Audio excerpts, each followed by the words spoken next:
Hello everybody, it is Stella from You Hope Wellbeing and we are back with another video, and today we are going to be discussing the Sumerian goddess Belili, we'll say. But before we get started, I hope everybody's been enjoying their week. We've had some beautiful, almost spring days, considering we're still in winter down here in Victoria, but some beautiful weather this week so far. But we'll see how that continues.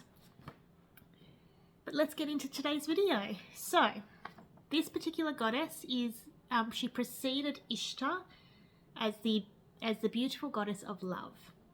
She was also a lunar goddess, a goddess of the trees, wells and springs, and the ruler of the underworld. Belili, who is also known as Queen Belili, is both the sister and lover of the pomegranate god Duyuzu. I think that's how you pronounce it. And her son, Belil, who was identified with the Babylonian earth god Bel, was originally the god of willow trees and later became the great god of light.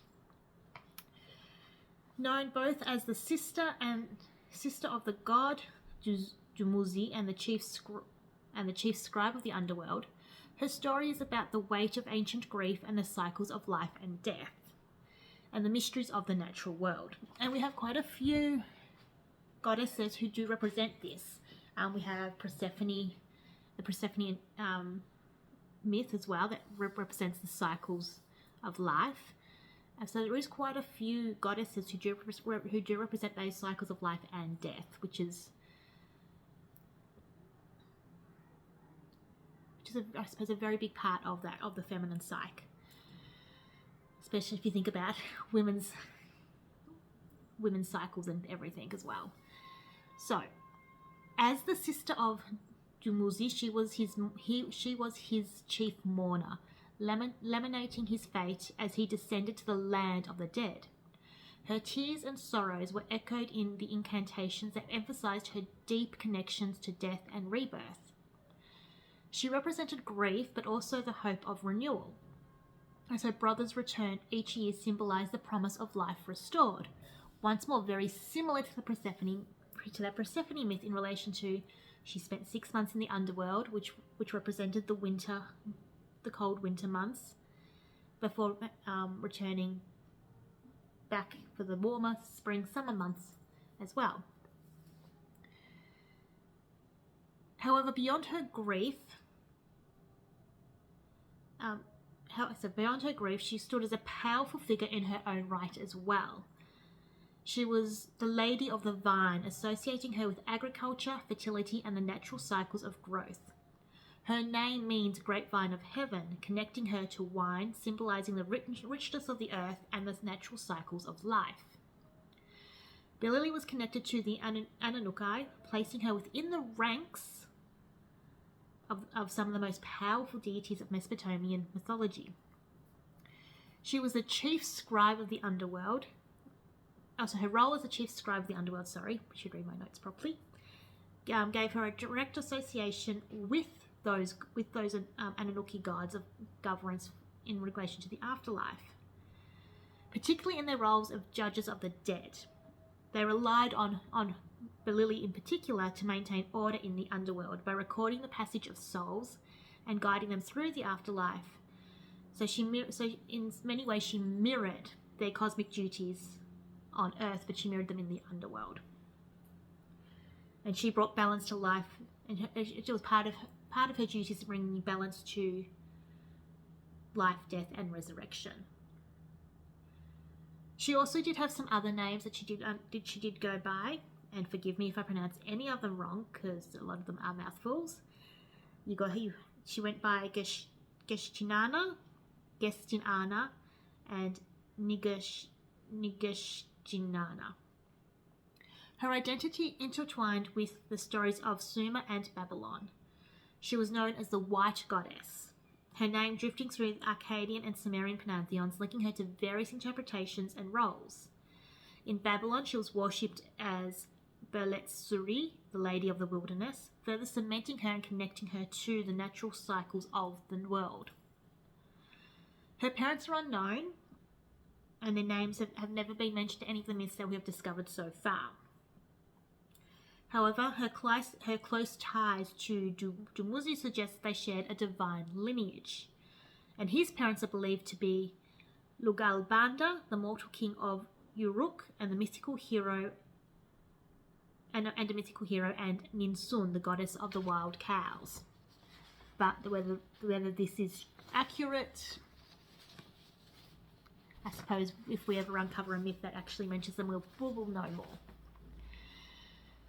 In some versions of the Mesopotamian myth, Enki, the god of wisdom and water, was named as the father of Dumuzi, so this connection would also link Enki to Belili, making her a part of the divine lineage tied to both creation and the underworld. Her main tale that we've discovered so far does focus on her role as sister and mourner. However, in some traditions, she was linked to Nigshizida, the god of vegetation and the underworld. And Nigshizida, like Dumuzi, had strong connections to life, death, and renewal. As his consort, this would tie her to the underworld and the cycles of nature, much more deeper, further embedding her to the fabric of life's endless transformations. So far in any of the myths, there have been no mention of that she's had any children. Now, unlike with other gods and goddesses that do have sacred animals that have mentioned to them, so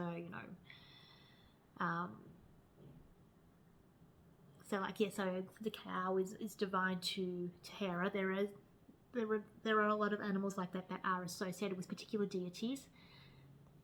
While none were directly associated with her, the Mushushu dragon featured in artwork was associated with her. This mythical creature, often seen by her side, connected her to the underworld and her consort. Whether it was Nigshizida, I'm not going to get that name out tonight. The Mushushu was a powerful symbol in Mesopotamian art, representing procreation and the mysteries of the afterlife, reflecting Belili's guardianship over the souls of the dead. However, her most prominent symbol that we do know of was the grapevine, earning her the title of Lady of the Vine. And the vine represents fertility, growth, and abundance, which then connects her to the agriculture and the seasonal cycle, natural cycles. In addition to the vine, she was also connected to the trees, the wells, the springs, symbols of life, renewal, and natural fertility. These elements represented her role as a goddess of growth and transformation, balancing the life she fostered with the death she governed in the underworld. Finally, she was also known as a moon goddess, so she was linked to the cycles of the moon, which governed time, death, and rebirth. But the moon also does govern seasons as well, which then links her back to those natural cycles. Belili's symbols and depictions tell the story of a goddess who stood between life and death. With the vine and the moon by her side, she represented the beauty of renewal, while her place in the underworld reflected her deep connection to the mysteries of the afterlife. And I suppose you could also say connected her to the mysteries such as what the Greeks would then term the Elysium mysteries, but I'm guessing whatever those mysteries would have been called by the Sumerians of the time. Her story is centered on the powerful themes of descent to the underworld, death, and rebirth. In the myth of Inanna's descent, Belili, in some traditions took her brother's place in the underworld. So for 6 months of each year, she remained in the underworld while her brother returned to the living world, symbolizing the death and rebirth of the land. This cycle mirrored the seasons, with life fading in winter and returning with spring, much like Dumuzi's alternating presence between the two realms.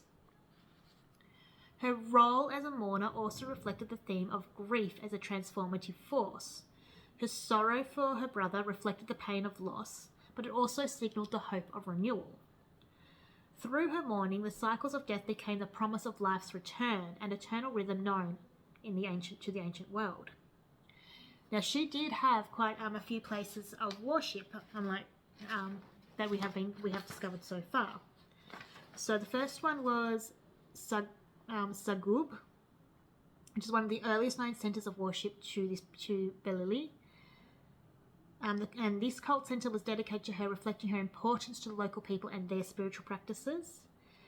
There's also a site in now, of course, a lot of these names probably have changed in the modern era, but I'm not too sure what they are called in this modern era. So the next one is Gisu, where a temple was built by the ruler of Lagash, and this temple emphasized her role within the broader religious landscape of the region. And then there was Eshagug, which is another possible temple within Sagub, and this is where, and though it may have been desecrated during a raid, its existence has pointed so far to her widespread worship within this particular area. And so there were quite a few more other places as well. So the temples in Babylon would have seen worshippers bringing gifts of food, drink, or crafted items in her honor.